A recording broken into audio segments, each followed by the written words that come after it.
Hello, my name's Daniel. Today we're reading Cat and Dog by Michael Foreman. So get comfy and I'll begin.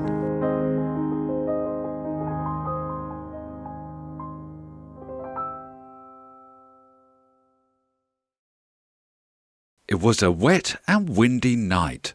Cat found a dry place under the bridge and hugged her kittens to keep them warm.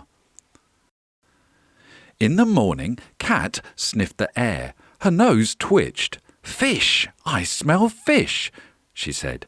"Stay here, my dears. I'll be back soon with breakfast." The kittens watched Cat follow the fishy smell up to the busy street. She stopped behind a parked van, sniffed the air again, and then jumped in through the open door. Slam! Moments later, the door shut behind her. The engine started and the van drove off. "Mum, come back!" the kittens cried in alarm. But the van had disappeared in the traffic, and the kittens were left all alone. They huddled together to keep warm and watched and waited for the van to return. As it grew dark, a scruffy old dog wandered under the bridge, looking for somewhere dry to sleep. The dog saw the three kittens. "Breakfast, lunch, and dinner," he thought, licking his lips. Then he thought again. "Poor little things.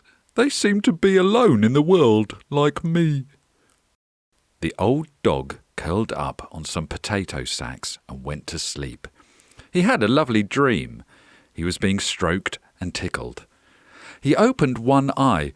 "Oh, you're so warm," one of the kittens said. "Can we warm ourselves next to you?" The old dog sighed and wrapped his tail around them. "Breakfast," the dog said when he woke them in the morning. All day the kittens watched the busy road, hoping that Mum would come back. The dog made sure no other dogs or foxes came near. Then, at last, there was the van. The driver got out carrying the cat. He put her gently on the ground. Cat raced towards the kittens. They rolled and cuddled and licked and kissed. Suddenly, Cat saw the dog. She arched her back, showed all her teeth and claws, and hissed at him.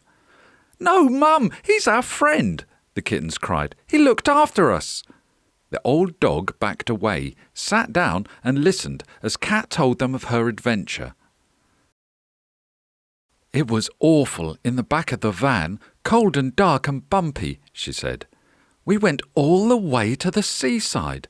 The man was so surprised to see me when he opened the door, but he was very kind and warmed me up and gave me a fish supper. But I couldn't eat it. I was too worried about all of you. Then he told me to eat up. I have to deliver some fish to the city tomorrow, and I will take you back with me," he said. Then Cat told them all about the seaside, the boats and the waves and the fresh air. It sounded wonderful.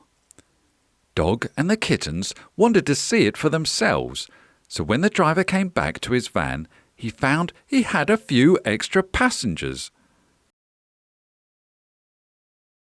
The sun was setting when they arrived at the seaside. The fishman made them at home in his net shed by the harbour.